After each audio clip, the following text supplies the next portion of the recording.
What is the source or the cause of the ongoing problems that are bedeviling the Umkhonto weSizwe Party? What could be the cause for these ongoing problems in the MK Party? This problem seems to be unending. As we're speaking right now, there's a rift. There's a rift between Dr. John Hlophe, who happens to be the party's deputy president or deputy leader, and also happens to be the party's leader in parliament. Right? There's a rift between him and the two spoiled brats called Tutuzile Zuma and Tlamulo Ndlela. The very same people that the former MK Party Secretary General Floyd Chibambo complained about, and a lot of people are complaining about that.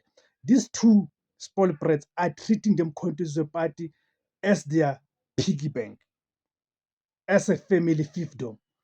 So we've seen a letter